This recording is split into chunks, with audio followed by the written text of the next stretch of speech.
Hola amigos, ¿cómo están? Dios les bendiga, gracias por acompañarnos. Y en esta ocasión un nuevo estudio de la palabra de Dios, muy bonito, dedicado a guerrear por medio de la oración. Estamos siguiendo, como ustedes saben, este folleto, creciendo en nuestra relación con Dios. Y la lección que hoy nos toca, número 6, tiene que ver con guerreros de oración. Este trimestre se dedica al estudio de una manera práctica para que un creyente pueda tomar su Biblia, su oración, tomar la fe, tomar todas las herramientas necesarias para llevar una vida cristiana saludable. Y en este caso, guerreros de oración, con los ejemplos bíblicos que vamos a observar, realmente debemos sentir que estamos en pelea mortal con el enemigo de las almas. Y solamente por medio de la oración podremos obtener una eficaz victoria. Para ello, queridos amigos, vamos a ir a diferentes versículos bíblicos. Como ustedes saben, desde aquí pues traemos el estudio, pero en algunos casos con otras ilustraciones u otros versículos, otras ideas que enriquezcan el contenido del tema. En este caso vamos a ir directamente a Efesios capítulo 6, versículos 11 en adelante, ver en la armadura de un guerrero cómo la oración forma parte de un creyente que quiere esperar de Dios su bendición. Bien, dice el texto, vestíos de toda la armadura de Dios, para que podáis estar firmes contra las acechanzas del diablo. Porque no tenemos lucha contra sangre y carne, sino contra principados, contra potestades, contra los gobernadores de las tinieblas de este siglo, contra huestes espirituales de maldad en las regiones celestes. Y entonces nos sugiere Pablo este tipo de armadura, una armadura espiritual. Tomad toda la armadura de Dios para que podáis resistir en el día malo y habiendo acabado todo estar firmes. ¿En qué consiste esta armadura? Estad pues firmes, ceñidos vuestros lomos con la verdad. Noten que es espiritual. Y vestidos con la coraza de justicia, verdad y justicia. Calzados los pies con el apresto, que era un calzado romano, del Evangelio de la paz. Sobre todo tomad el escudo de la fe, con que podáis apagar todos los dardos de fuego del maligno por medio de la fe. Una coraza especial, un escudo. Y tomad el yelmo de la salvación y la espada del Espíritu, que es la palabra de Dios. Y notemos a continuación, orando en todo tiempo, con toda oración y súplica en el Espíritu, y velando en ello con perseverancia y súplica en favor de los santos, y en el versículo siguiente, en favor de mí también, dice Pablo, mientras él predica la palabra. Noten que un guerrero está vestido de toda la armadura de Dios, pero hoy queremos dedicarnos a una armadura en especial, que es la oración.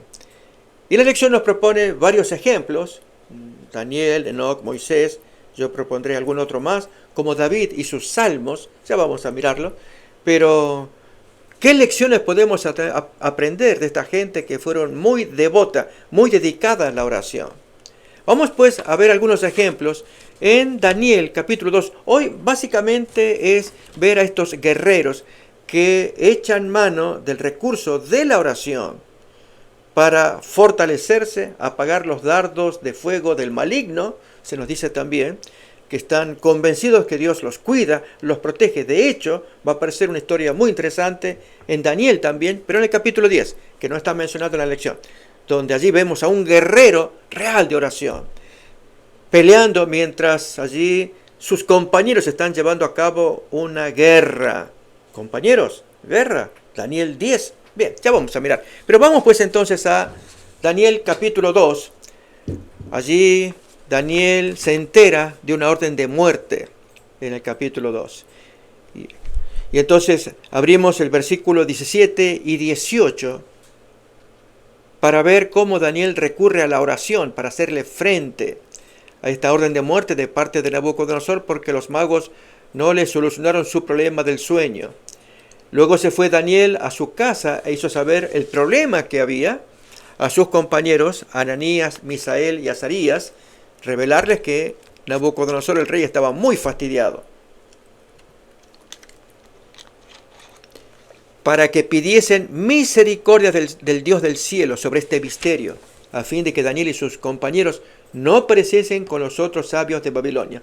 Vemos ahí a un hombre que ora, que pide bendición al Señor, que lo proteja. Mis hermanos, Daniel fue un hombre muy querido por el cielo y aún en la tierra.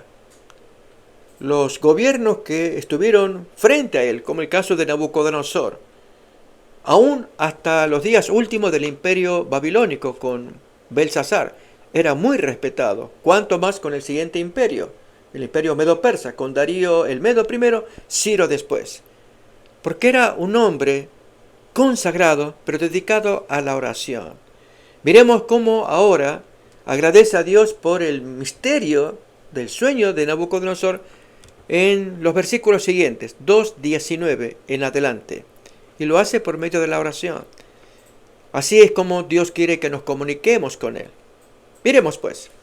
Entonces el secreto fue revelado a Daniel en visión de noche, por lo cual bendijo Daniel al Dios del cielo. Y Daniel habló y dijo: sea bendito el nombre de Dios de siglos en siglos, porque suyos son el poder y la sabiduría.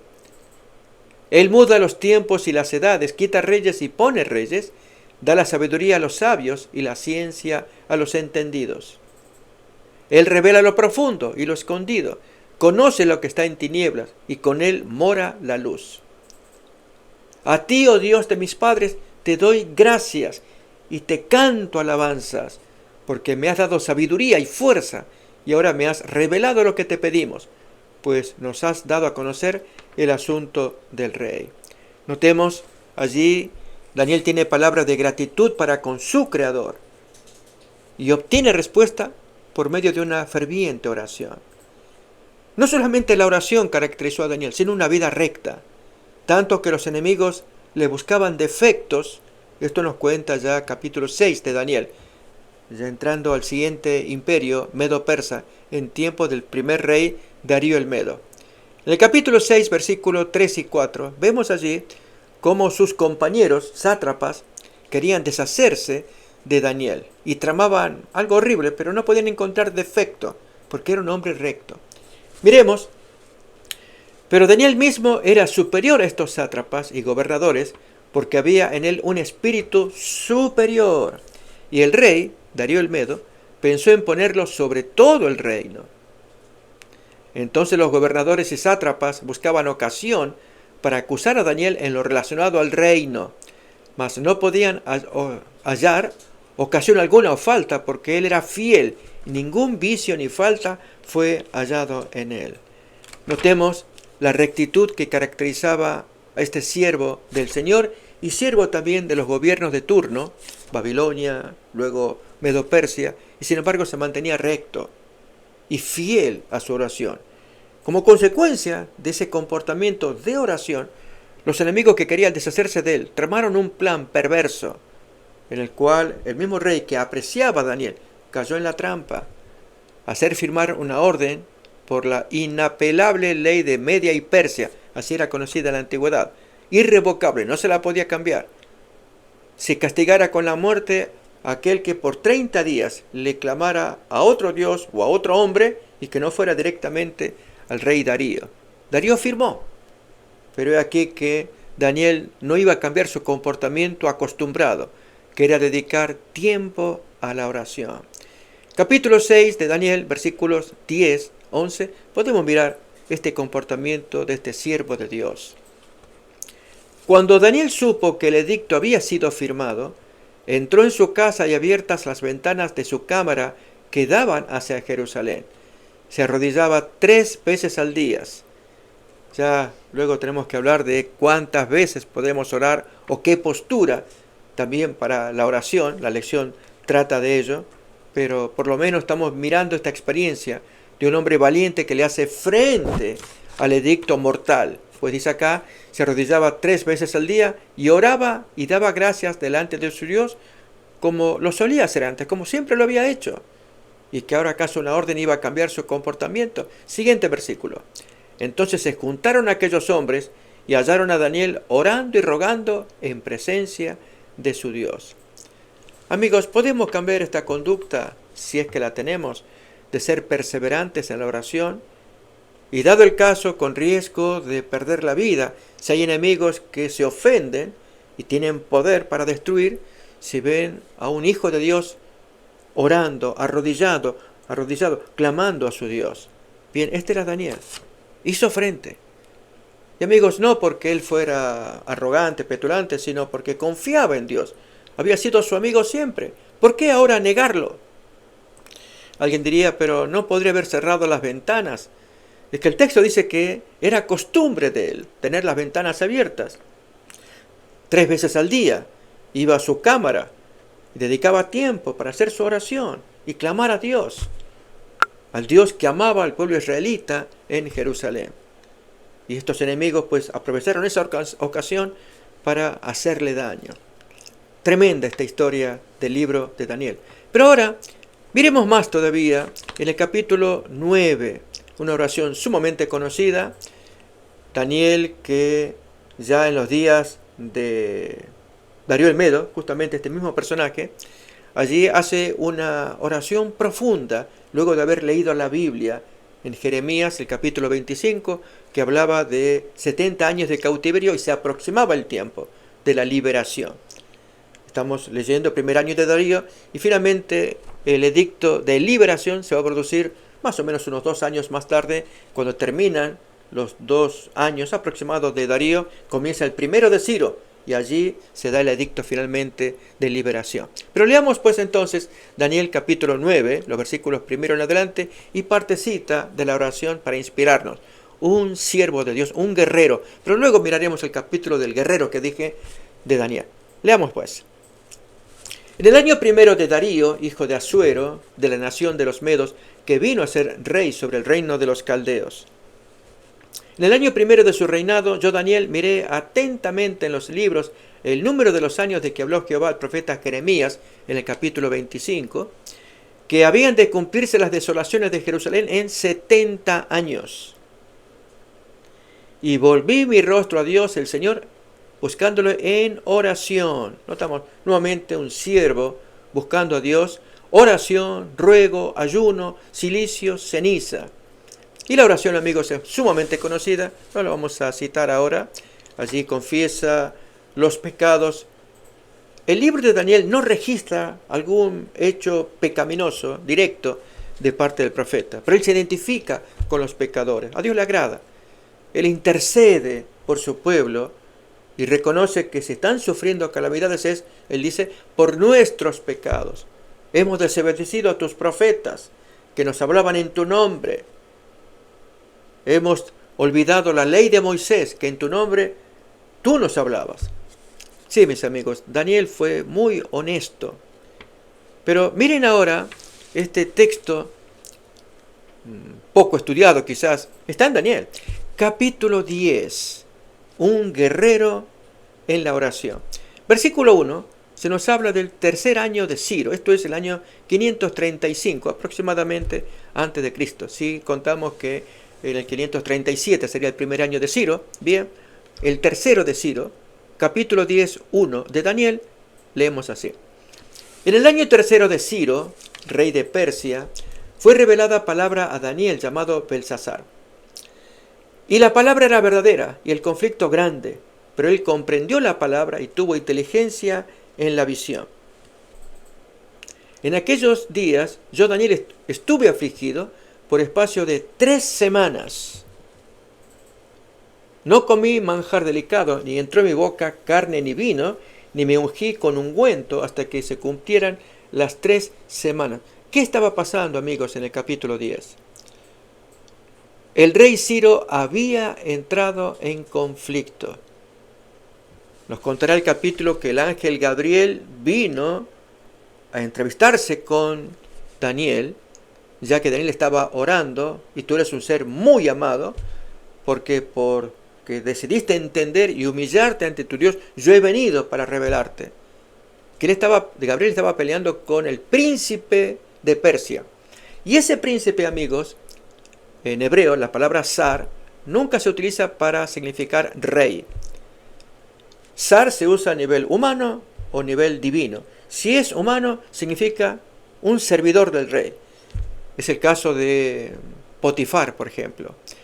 Allí en Génesis capítulo 49:1 se nos dice de Potifar que era un zar, era capitán, allí un oficial de parte del faraón.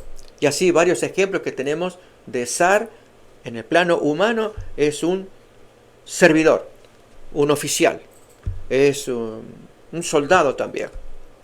Pero en la faz divina, zar se aplica a seres celestiales, que si son de los buenos, solamente se aplica a Cristo, el arcángel Miguel. Él es el zar, el príncipe de los príncipes, como aparece en Josué capítulo 5:13. Ahí él vino como príncipe, zar. Pero ahora Gabriel va a pelear con otro zar en el capítulo 10. Este es un demonio. Así que, reitero, el príncipe en Daniel capítulo 10 no se refiere al rey. Ahora vamos a leer. Leamos primeramente capítulo 10, versículos 11 en adelante, para ver esta lucha en la que Daniel participa como guerrero de oración, haciendo su oración durante 3 semanas, que es el mismo periodo que Gabriel pelea con este demonio tutelar, el que dirige las conciencias, el que está allí haciendo daño en las mentes de los líderes políticos, en este caso Ciro, por la orden que Ciro había dado de repatriación 2 años atrás. En un momento más leemos todos los textos, pero vayamos primeramente a mirar Daniel 10, versículos 11 en adelante. Y me dijo Daniel, estaba hablando Gabriel, varón muy amado, estate atento a las palabras que yo te hablaré, y ponte en pie, porque a ti he sido enviado ahora. Mientras hablaba esto conmigo, me puse en pie temblando. Entonces me dijo: Daniel, no temas, porque desde el primer día que dispusiste tu corazón a entender y a humillarte en la presencia de tu Dios, fueron oídas tus palabras, y a causa de tus palabras yo he venido. Mas el príncipe del reino de Persia se me opuso. ¿Quién es ese príncipe? ¿Es Ciro? No, porque no se usa la palabra príncipe o zar en hebreo para referirse al rey. Zar se utiliza para referirse a un funcionario del rey. Recordemos esta explicación. Entonces, si es a nivel humano, príncipe o zar, la palabra hebrea, se aplica a nivel humano a servidores, funcionarios del faraón, del rey. Si es a nivel celestial, sobrenatural, se abre. Se refiere, si son de los buenos, se refiere al arcángel Miguel, zar, el príncipe de los ejércitos de Jehová, como apareció en Jueces capítulo 5:13, texto que leemos ahora. Y si es de los malos, representa a Satanás, porque Gabriel se enfrenta a ese ser sobrenatural, es Satanás. Elena White nos lo va a confirmar luego, pero leamos primeramente este zar en Josué capítulo 5:13, aquel soldado vestido de tal que se le aparece a Josué antes de la toma de Jericó. Estando Josué cerca de Jericó, alzó sus ojos y vio un varón que estaba delante de él, el cual tenía una espada desenvainada en su mano. Josué, yendo hacia él, le dice: ¿eres de los nuestros o de nuestros enemigos? Respondió: no, más como zar, esa es la palabra hebrea, del ejército de Jehová he venido ahora. Entonces Josué, postrándose sobre su rostro en tierra, le adoró y le dijo: ¿qué dice mi señor a su siervo? Y este zar pronuncia las mismas palabras que Moisés escuchó en la zarza ardiente. Y el zar del ejército de Jehová respondió a Josué: quita el calzado de tus pies, porque el lugar donde estás es santo. Y Josué así lo hizo.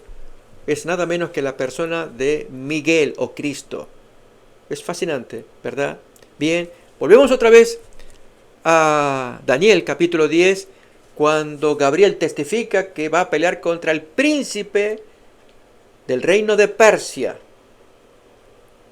¿Pelear por qué? A ver, leamos el texto nuevamente, 3 en adelante. Mas el príncipe del reino de Persia se me opuso. ¿Cuánto tiempo? Los mismos días del ayuno y oración de Daniel. Por eso decimos, amigos, Daniel es un perfecto guerrero de oración. el Señor se complace en ese hijo que ora, y esto fortalece el ministerio de Gabriel. Porque para pelear por el conflicto grande que había, que Ciro estaba teniendo. A ver, ¿qué conflicto? Ya lo vamos a ver. Gabriel tenía que pelear, pero la fortaleza humana, la oración, para que así Gabriel tenga la fuerza. Alguien diría, pero es la oración. Gabriel es el que tiene que pelear. Amigos, hay una guerra espiritual que ni imaginamos entre el bien y el mal por nuestras conciencias. Y Ciro estaba necesitando a alguien que interceda por él. Él no lo iba a hacer. El hombre estaba muy confundido por los falsos informes que traían los enemigos de los judíos que estaban edificando Jerusalén, según Esdras 4. Ahí aparece esa historia. Y llegaron informes, falsos informes, y Ciro estaba pensando, ¿qué hago? ¿Deshago el edicto de repatriación que hacía 2 años les había dado? Seguimos leyendo y miramos una cita. Miremos pues. Versículo 14 ahora. O completamos el 13. Fíjense que ¿quién ayuda a Gabriel? Mas el príncipe del reino de Persia se me opuso durante 21 días. Pero aquí que Miguel, uno de los principales príncipes, vino para ayudarme y quedé allí con los reyes de Persia. Ahí se mencionan ya los reyes. Esto es, ahí estamos hablando de Ciro y aún de Cambises II, que era el hijo.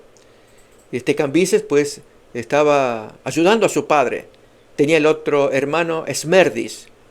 Estamos hablando del año 535 y el edicto fue enviado en el 537. Ciro era el rey absoluto, pero contaba con la colaboración de sus hijos. Y finalmente Cambises II tomará el reino a la muerte de su padre por el 530, 5 años más tarde. Así que al decir, me quedé con los reyes de Persia, porque el príncipe es el que está creando problemas. ¿Quién es ese príncipe? Un demonio tutelar que se hace cargo, que va a cuidar para su molino, para su influencia, poder influir negativamente en esos reyes, creando ponzoña, mala voluntad, todo tipo de conflicto, aún a nivel de reyes, como ocurrió con esta historia que vamos a continuar leyendo. Fascinante, insisto, no está en la lección, pero ilustra acabadamente lo que significa guerrero de oración. Avanzamos un poquito más con Daniel 10. He venido para hacerte saber lo que ha de venir a tu pueblo en los últimos días, porque la visión es para esos días. Mientras me decía estas palabras, estaba yo con los ojos puestos en tierra y enmudecido, lógicamente feliz Daniel de recibir palabras de aliento. Pero ahora saltamos al versículo 19, 20, para ver más el desenlace de esta situación. Y me dice, muy amado, no temas, la paz sea contigo. Esfuérzate y aliéntate. Y mientras él me hablaba, yo recobré las fuerzas y dije, hable mi Señor, porque ya me has fortalecido. Él me dijo, ¿sabes por qué he venido a ti? Esto fue al cabo de las 3 semanas con victoria para Daniel, para Gabriel y aún para Ciro, porque pudo solucionar su conflicto y rechazar los falsos informes de los enemigos de los judíos desde Jerusalén con motivo de la reedificación del templo. Pues ahora tengo que volver para pelear contra el príncipe de Persia, que es el demonio, y al terminar con él, el príncipe de Grecia vendrá. El siguiente demonio que se hace cargo de velar por su territorio. Esto es las conciencias de los reyes de Grecia, en este caso de Alejandro Magno. Y este Alejandro Magno, ustedes pueden imaginarse, vino 200 años más tarde. Del 535, que es el tiempo de la escritura, tercer año de Ciro, y Alejandro Magno cuando toma posesión del imperio persa en el 331. Calculen 204 años más tarde. Así que termina uno, ya se viene el otro. Y yo tengo que estar peleando. Sí, mis queridos amigos, debemos a nuestro Dios, que Dios nos cuide de la perversa influencia de los demonios, obrando en la conciencia de los líderes políticos. No por nada se nos aconseja de que oremos por nuestros gobernantes. Primero de Timoteo capítulo 4. Orar para que vivamos en paz, porque al hacer la oración, Dios oye y envía a sus ángeles para contrarrestar la influencia de los ángeles perversos que tratan de hundir la conciencia de su gente. Vamos a ver todavía más acerca de Ciro y Daniel. Quiero traerles una cita que aparece en el libro Profetas y Reyes. Allí se nos habla cuando se encuentran Ciro y Darío, habiendo muerto Darío el Medo, ahora Ciro y Daniel. Me refiero a Ciro y Daniel. Se encuentran y miremos lo que nos cuenta el libro Profetas y Reyes. La oración de Daniel fue elevada en el año primero de Darío. Esto estamos hablando de Daniel 9:1, año 539, cuando se toma posesión de Babilonia. El monarca medo, cuyo general Ciro, había arrebatado a Babilonia el cetro del gobierno universal. El reinado de Darío fue honrado por Dios. A él fue enviado el ángel Gabriel para animarlo y fortalecerlo, según 11:1. Cuando murió más o menos unos 2 años después de la caída de Babilonia, esto sería en el 537, Ciro le sucedió en el trono. Ese fue el primer año de Ciro. Y el comienzo de su reinado señaló el fin de los 70 años iniciados en el año 605 a.C., cuando la primera compañía de hebreos, entre ellos Daniel, fue llevada de Judea a Babilonia por Nabucodonosor. Dios usó la manera en que Daniel fue librado del foso de los leones para crear una impresión favorable en el espíritu de Ciro el Grande. Cuando Ciro se enteró que en los días de su tío Darío el Medo, él era el tío de él, fue librado milagrosamente Daniel del foso de los leones, esto le agradó escuchar a Ciro. Las magníficas cualidades del varón de Dios como estadista previsor indujeron al gobernante persa a manifestarle gran respeto y a honrar su juicio.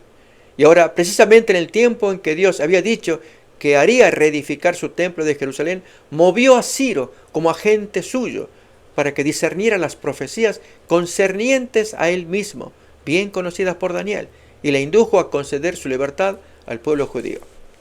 Movió a Ciro como agente suyo. Ahí no queda claro saber quién es el que movió a Ciro, si fue Dios o fue Daniel, pero obviamente Daniel había impactado a Ciro y él se encargó de que discerniera. Mira lo que dice la profecía acerca de tu obra en Isaías capítulo 44 y capítulo 45, porciones escritas 160 años antes de que Ciro entrara a gobernar Babilonia. Qué tremendo, ¿verdad? Ven, ahí vemos a Daniel, un hombre de oración, un hombre de interés, metido en las cosas espirituales e influyendo en Ciro. Y como remate, amigos, vamos a ir a Esdras capítulo 4, los primeros versículos, para ver los falsos informes que van a enviar los enemigos de la reconstrucción de los judíos, que se los envían a Ciro. Y esto fue lo que motivó que Ciro estuviera con gran conflicto en su conciencia por los demonios, para que deshiciera la orden de repatriación desde Babilonia a Jerusalén. Y él estaba a punto de dar la contraorden por causa de estos falsos informes. Leamos Esdras 4, 1 en adelante, para tener un breve panorama. Oyendo los enemigos de Judá y de Benjamín que los venidos de la cautividad edificaban el templo de Jehová, Dios de Israel, vinieron a Zorobabel y a los jefes de casas paternas y les dijeron: edificaremos con vosotros, porque como vosotros buscamos a vuestro Dios. Estaban hablando falsamente. Y a él ofrecemos sacrificios desde los días de Asarjadón, rey de Asiria, que nos hizo venir aquí. Está refiriéndose a la desolación de los samaritanos. Y estos eran los vecinos que vivían con los samaritanos.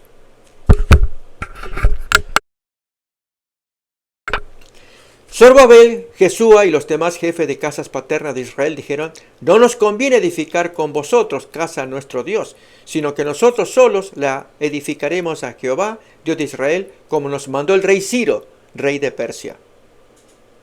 Pero el pueblo de la tierra intimidó al pueblo de Judá y lo atemorizó para que no edificara. Sobornaron además contra ellos a los consejeros para frustrar sus propósitos todo el tiempo de Ciro, rey de Persia, y hasta el reinado de Darío, rey de Persia, que es mucho más adelante, desde el año 535, habíamos dicho, Él dio la orden en el 537, hasta Darío de Persia, que comienza a gobernar en el 522. Así que cerca de unos 15 años estuvieron esta gente permanentemente oponiéndose, y el texto luego, si se quiere leer todo el resto del capítulo 4, habla de esos mensajes mentirosos y que afectaban a los reyes de Persia creyendo en los mensajes, que estos judíos repatriados estaban tramando rebelarse y no depender más de Persia, y lógico, Ciro ni Darío lo iban a permitir. Así que con esto, amigos, estamos mirando este primer ejemplo de Daniel, un guerrero de la oración. ¿No lo aplicaremos para nosotros? ¿No haríamos nosotros lo mismo? Quizás este ejemplo, el de Daniel 10, puede ilustrar cabalmente cómo Dios se goza que sus hijos se dediquen a la oración, que ellos sientan que hay una guerra espiritual en la cual el destino depende de nuestras oraciones, porque Dios ama a sus hijos, pero hay enemigos mortales que no ceden ni medio centímetro, y Dios está a punto de mandar a sus ángeles protectores, pero quiere ver a su pueblo que esté orando, que estén rogando: Señor, por favor, ayúdanos. Y Dios oye, y entonces contesta enviando su hueste de ángeles en respuesta a las oraciones, haciendo retroceder a los enemigos, a Satanás y sus huestes. No, amigos, esto es una lucha mortal. Bien, la lección pues nos habla después en el siguiente día sobre las posturas en la oración. Muy bonito tema, diferentes maneras de orar. Ya aunque vimos el primer ejemplo de Daniel, vamos a ver ahora las posturas. Las hay de rodillas, hemos leído de Daniel capítulo 6, que él oraba con las ventanas abiertas y de rodillas. Pero así también hay otros ejemplos bíblicos que invitamos a mirar. Vamos pues entonces a abrir la Biblia para ver más ejemplos que la lección nos trae. Y así podemos aumentar más nuestro conocimiento. En Lucas capítulo 22, 41, allí vemos a Jesús orando también de rodillas, y aún incluso en el Getsemaní, nos contará Mateo, orando con su rostro en tierra, casi acostado diríamos nosotros. Dice allí: y él, Jesús, se apartó de ellos a distancia como de un tiro de piedra, y puesto de rodillas oró. Esta es la posición más recomendable para orar. ¿Por qué? Como la lección nos lo señala en el día lunes, esto es indicarle al enemigo de quién somos, a quién pertenecemos. Vamos pues a mirar ese pensamiento que nos lo trae. Aquí lo tenemos, amigos, leámoslo juntos. La oración no solo nos mantiene conectados con Dios, sino también dice al diablo a quién pertenecemos, y especialmente cuando oramos de rodillas. Nuestra oración matutina de rodillas es una declaración que hacemos a los poderes de las tinieblas de que elegimos a Dios. Déjeme decir, es una declaración de guerra, porque así Satanás ve que este hijo que se arrodilla ante su creador le está haciendo guerra a Satanás y está clamando a Dios, clamando por fuerza, por sabiduría, por bendiciones, por protección propia y de la familia o de los amigos, oraciones intercesoras para que Dios considere y se apiade de errores que otros pueden cometer cuando oramos por otros. Dependemos de Dios, y cuánto más cuando lo hacemos de rodillas. Mis queridos amigos, Dios quiere que aprendamos de los textos bíblicos que esta es una guerra, y la oración es capital, porque es el vehículo por el cual establecemos comunión con Dios, una comunicación en la que le contamos a Dios, Dios se manifiesta a nosotros y responde a las oraciones, aunque aprendemos que las responde según sus maneras y sus tiempos. A veces puede ser inmediato, a veces puede demorar, a veces puede ser un no también. Acordémonos que Jesús oró de ser librado de tomar aquella copa que temblaba en su mano en el Getsemaní. Pase de mí esta copa sin que yo la beba, pero no se haga mi voluntad sino la tuya, fueron sus palabras. Y oró 3 veces esta oración, esto es, librarse de lo que venía a continuación, que era ser tomado cautivo por los enemigos y ser martirizado. Él humanamente no quería, pero hágase tu voluntad, fue su respuesta final. Sí, amigos, Él es el ejemplo. Pero así como esta oración de rodillas, quiero invitar a que miremos más ejemplos que tenemos en la Biblia. Allí vamos, y oraciones de pie también. Miremos pues en Hechos capítulo 7, versículo 60, nada menos que el momento más aciago, que es momentos antes de la muerte. Esteban está sufriendo el martirio, el apedreamiento de sus enemigos. Y puesto de rodillas, clamó a gran voz: Señor, no les tomes en cuenta este pecado. Y habiendo dicho esto, durmió. Es la palabra bíblica para morir, porque él espera despertar en la resurrección. Otro tanto pasó con Pedro cuando oró por Tabita. Era una vecina muy conocida y querida por las mujeres, por su cuánta ropa ella hacía y cosía en favor de los necesitados. En Hechos capítulo 9, versículo 40, se nos cuenta cómo Pedro intercedió en oración de rodillas y se produjo la resurrección. Entonces, sacando a todos, Pedro se puso de rodillas y oró, y volviéndose al cuerpo dijo: Tabita, levántate. Y ella abrió los ojos y al ver a Pedro se incorporó. Dios oyó esa oración. Como también en el capítulo 20, versículo 36. Pablo está llegando a Mileto, que era un puerto, y Éfeso está más adentro. Y desde Mileto hace llamar a los ancianos de Éfeso que vengan hasta donde él está, porque él no quería ya bajarse del barco, quería seguir camino a Jerusalén. Y la gente viene. Miramos en capítulo 20, versículo 36. Cuando hubo dicho estas cosas, se puso de rodillas y oró con todos ellos, y seguimos más, que lo iban acompañando. Luego de que él les predicó, les enseñó, lo acompañaron hasta el barco. Entonces hubo un gran llanto de todos, y echándose al cuello de Pablo, lo besaban, doliéndose en gran manera por la palabra que dijo, de que no verían más su rostro, y le acompañaron hasta el barco. A veces en la Biblia se nos cuenta también oraciones especiales hechas de pie. No es una falta de respeto, pero se puede entender incluso el ánimo que tiene el rey Josafat en este caso. Segundo de Crónicas capítulo 20, los primeros versículos. Allí él oye que vienen enemigos a destruir a Jerusalén. Y él está muy atemorizado, muy dolido. Pasadas estas cosas, aconteció que los hijos de Moab y de Amón, y con ellos otro de los amonitas, vinieron contra Josafat a la guerra. Y acudieron algunos y dieron aviso a Josafat, diciendo: contra ti viene una gran multitud del otro lado del mar, y de Siria, y aquí están en Hasezón Tamar, que es en Gadi. Entonces él tuvo temor, y Josafat humilló su rostro para consultar a Jehová, e hizo pregonar ayuno a todo Judá. Y se reunieron los de Judá para pedir socorro a Jehová, y también de todas las ciudades de Judá vinieron a pedir ayuda a Jehová. Y notemos que él está de pie aquí, y una ferviente oración que hace a Dios. Así que es posible hacer las oraciones de pie también. Si bien la sugerencia es hacerla de rodillas, signo de humildad de un siervo ante su Creador. Entonces Josafat se puso en pie en la asamblea de Judá y de Jerusalén, en la casa de Jehová, delante del atrio nuevo. Y comienzan las bonitas palabras de su oración. Jehová, Dios de nuestros padres, ¿no eres tú Dios en los cielos y tienes dominio sobre todos los reinos de las naciones? Etcétera. Y en el versículo 13 vemos a toda la gente que también está en la misma condición. Todos los que le acompañan, las familias, toda la gente. Y todo Judá estaba en pie delante de Jehová con sus niños y sus mujeres y sus hijos. Estaban de pie participando también en la oración. Otro ejemplo de oraciones de pie, pero este quizás no es del todo recomendable, es el de la parábola del fariseo y el publicano de Lucas capítulo 18, versículo 11.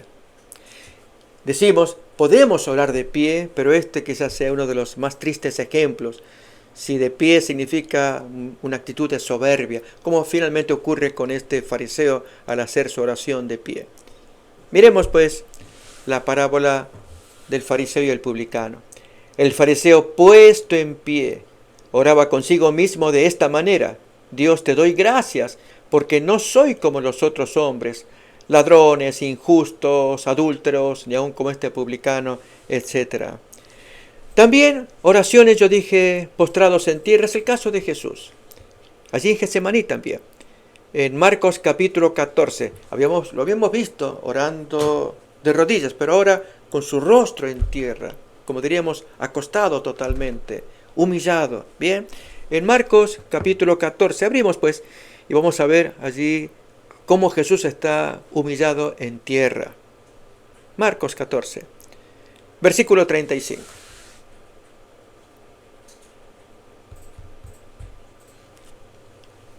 Cuando les conocieron los hombres de aquel lugar,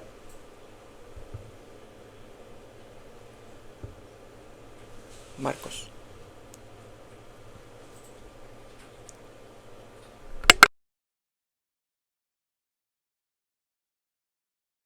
Y ahora leemos Marcos capítulo 14, versículo 35. La oración hecha postrado, su rostro en tierra. Yéndose un poco adelante, se postró en tierra y oró que si fuese posible pasase de él aquella hora. Notemos, amigos, si ya en el texto que hemos leído de Lucas, el Señor oró de rodillas, ahora en Marcos, en la misma escena, pero él oró 3 veces allí en el huerto de Getsemaní y en esta ocasión lo hace postrado, acostado en tierra, humillado su rostro. Esto indica con cuánto fervor estaba orando.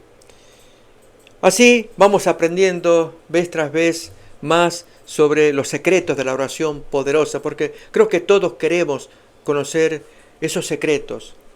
Vamos a ver en otro ejemplo, en este caso de Enoc, un hombre que el texto dice caminó con Dios, pero al caminar tenía una comunión con Dios por medio de la oración.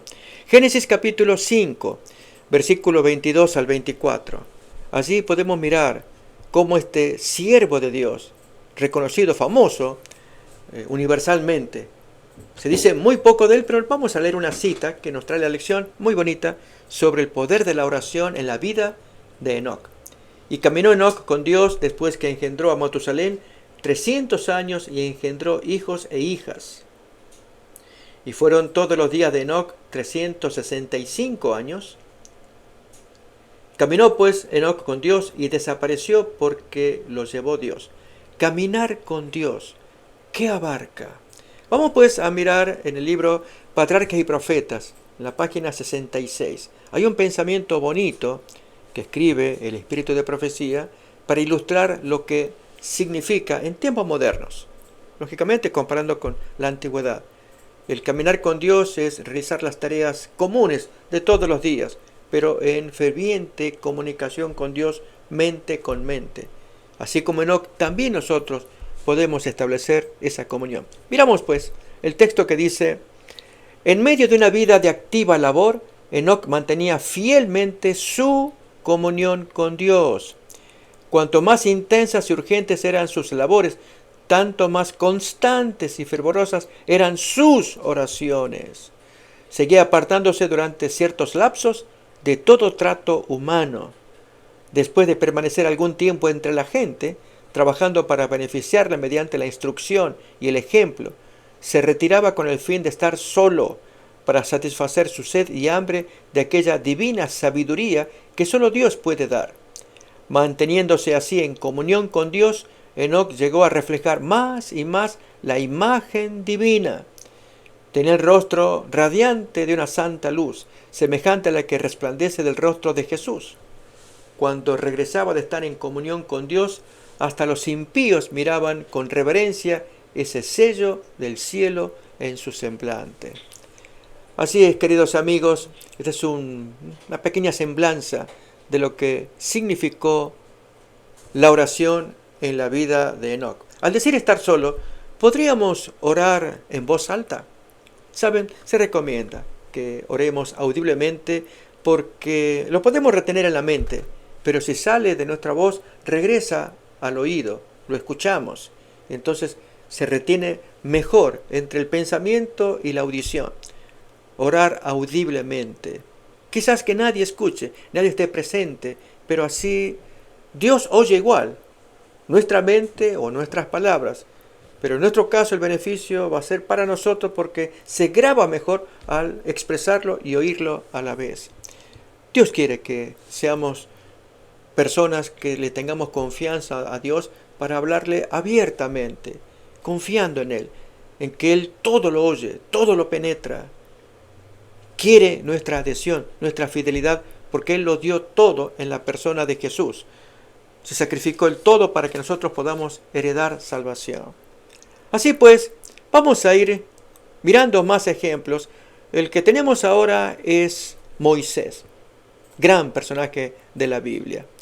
Bien, en Moisés tenemos, por ejemplo, en Éxodo capítulo 33, versículo 15 al 23. En oración, Moisés le pide a Dios, acompáñanos, si no, ¿para qué vamos a continuar? Si tú no estás con nosotros, no tiene sentido ni valor esta travesía.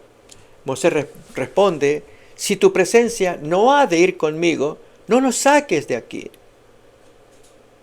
¿Y en qué se conocerá aquí que he hallado gracia en tus ojos, yo y tu pueblo? Sino en que tú andes con nosotros.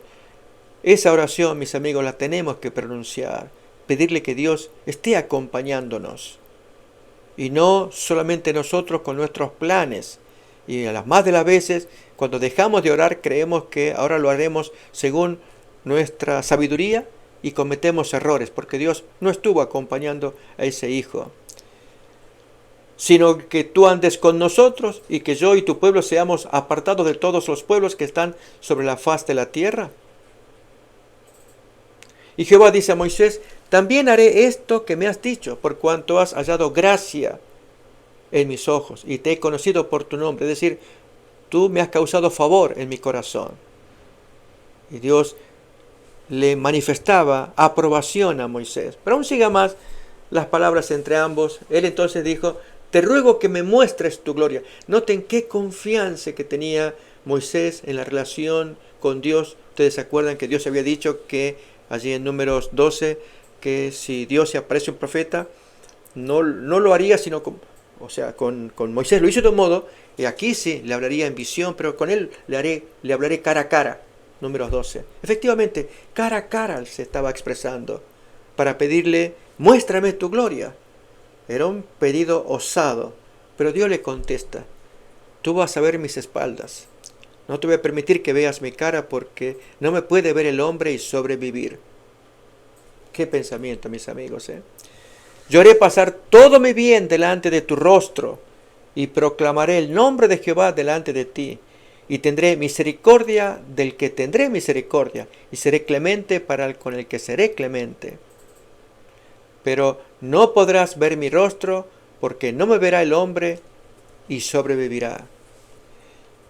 No obstante, cuando no hay una comunión con Dios, como pasó con la gente a la cual Moisés ministraba, ellos pidieron que fuera Moisés el que intercediera por ellos.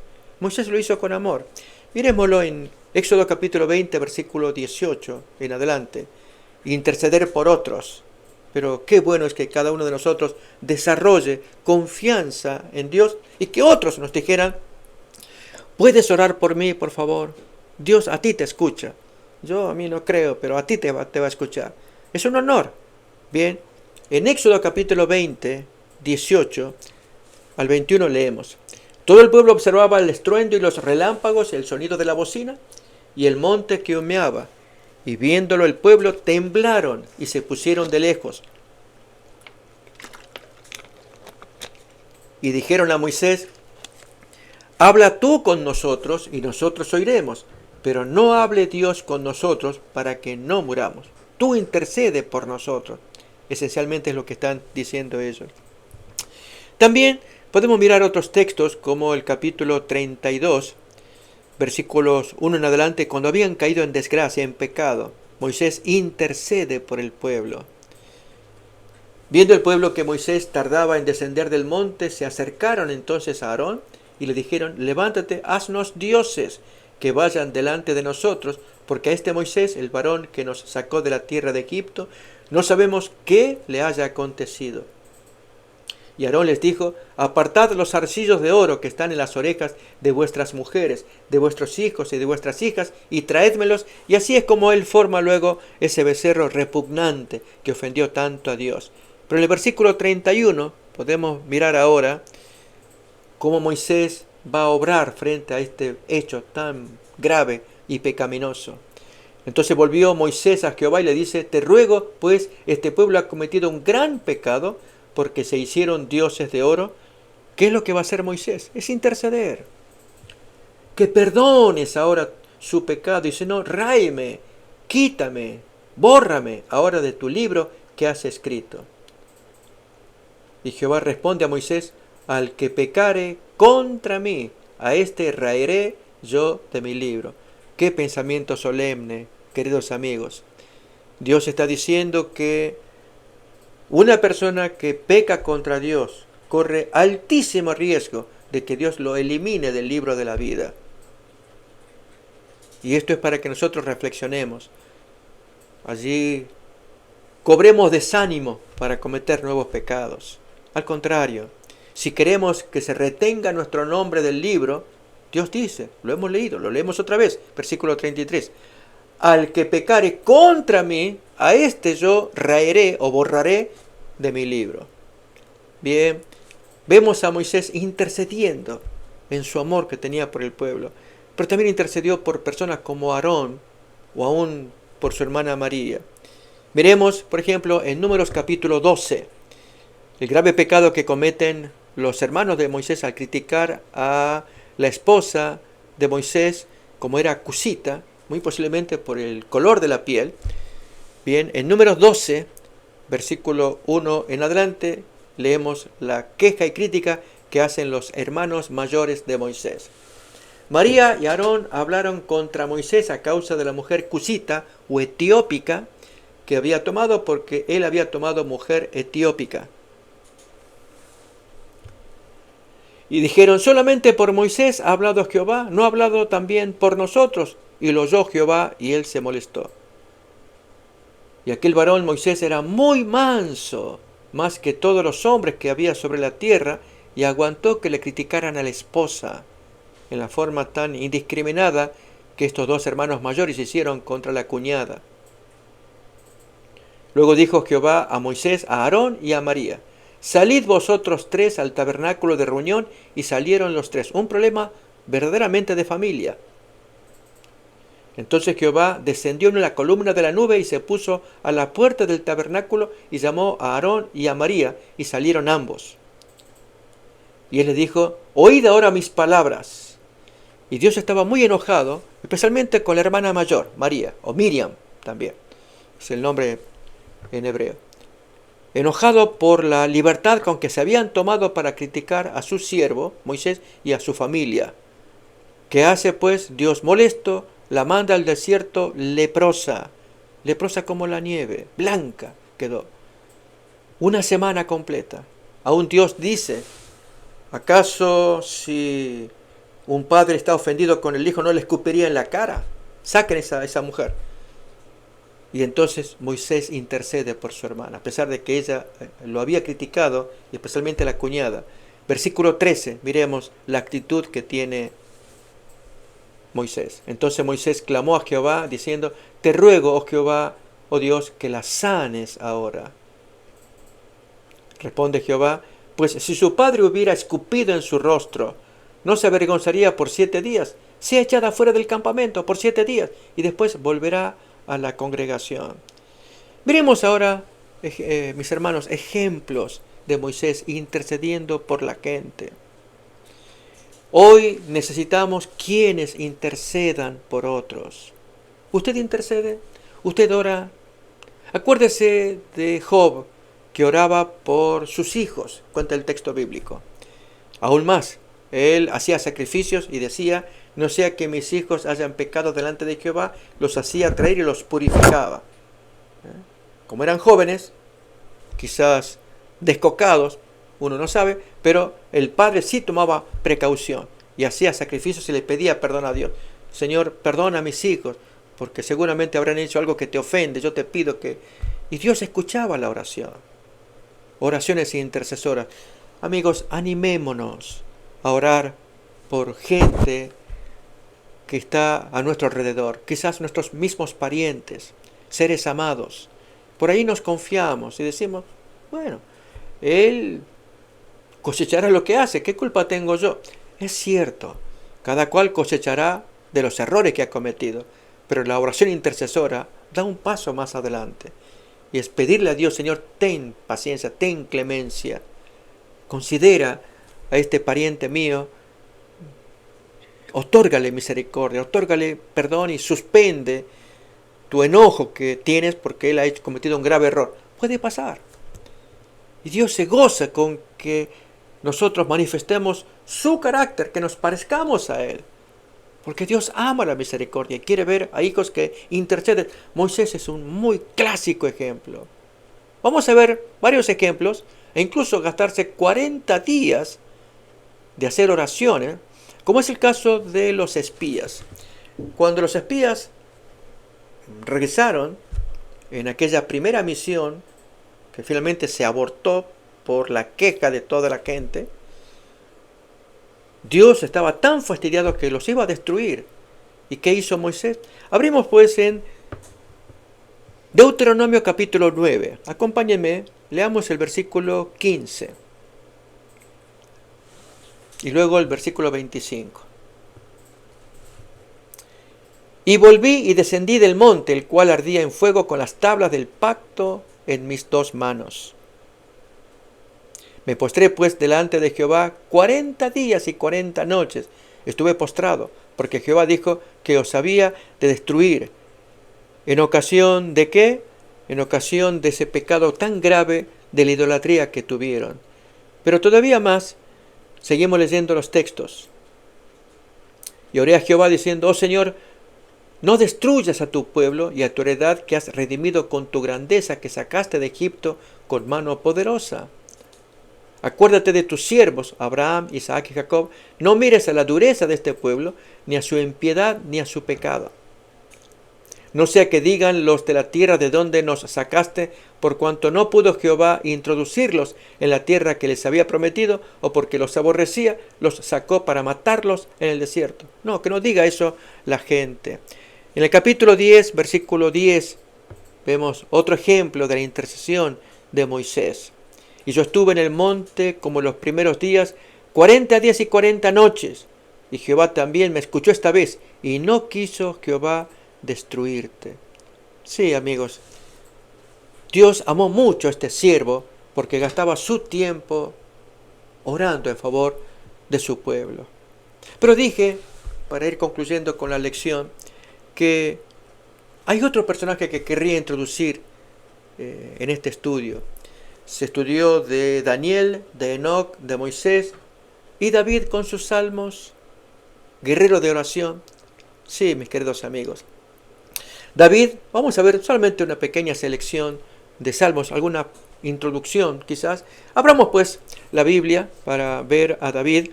En el Salmo 13, por ejemplo. Ahí vamos a apreciar cómo David, en sus palabras, habla de la oración en caso de desesperación. Así también nosotros. ¿Hasta cuándo, Jehová, me olvidarás para siempre? ¿Hasta cuándo esconderás tu rostro de mí? ¿Por qué no podemos orar así? ¿Hay alguno que está desesperado entre los que estamos oyendo, amigos? Podemos orar. Dios nos autoriza. David era un hombre de oración. O mírenlo en el capítulo 22, el Salmo 22, también en los primeros versículos. Dios mío, ¿por qué me has desamparado? ¿Por qué estás tan lejos de mi salvación y de las palabras de mi clamor? Te estoy suplicando, por favor, ¿dónde estás? Siguiente versículo. Dios mío, clamo de día, no respondes. Clamo de noche, no hay para mí reposo. Bien, si hay alguien que en su desesperación quiera orar como lo hace David, hágalo. No tenga pena. Porque Dios inspiró estas palabras para que nos identifiquemos, porque Dios quiere que oremos. En algunos casos hay oraciones de gratitud, oraciones por sabiduría, diferente naturaleza, pero en este caso es muy común. Por momentos de tribulación, en que no nos queda claro ¿cómo vamos a actuar? O mire el Salmo 42, otro salmo bonito de desesperación, pero en este caso de estar rápidamente en la presencia y compañía de Dios. Y allí el Salmo compara con los animales como ocurre con el siervo. Leemos pues entonces Salmo 42, versículo 1 en adelante. Como el siervo brama por las corrientes de las aguas, así clama por ti, oh Dios, el alma mía. Mi alma tiene sed de Dios, del Dios vivo. ¿Cuándo vendré y me presentaré delante de Dios? ¿Tenemos sed de Dios, queridos amigos? Recuerden que Jesús así se expresó en las bienaventuranzas, que aquellos que tienen hambre y sed de justicia, ellos serán hartos, satisfechos. O mire el Salmo 63, de los pocos ejemplos que podemos tomar, de los muchos que hay, de estados de desesperación, de tristeza, de desconsuelo, para pedirle a Dios que tenga misericordia y nos conceda su beneplácito. Dice el Salmo 63, Dios, Dios mío, eres tú, de madrugada te buscaré. Mi alma tiene sed de ti, mi carne te anhela en tierra seca y árida, donde no hay aguas, para ver tu poder y tu gloria, así como te he mirado en el santuario. Así como yo te adoré en el santuario, aprendí en el santuario con los servicios del santuario, ahora estoy fuera del santuario, en la calle, en el campo, en la guerra, en fin. Y ahora quiero verte como lo disfruté en el santuario. Quiero aprender de ti aquí. Podemos orar de esa manera. Amigos, la lección de esta semana está muy bonita. Y recordemos, los textos están inspirados para que aprendamos a ser guerreros de oración. Tome el ejemplo que usted quiera. Hay algunos que son preciosos, unos más que otros. Pero en todo caso, es un desafío para que hoy practiquemos lo que es ser un guerrero ferviente en la oración. Que Dios nos bendiga y nos estaremos mirando en el siguiente estudio. Amén.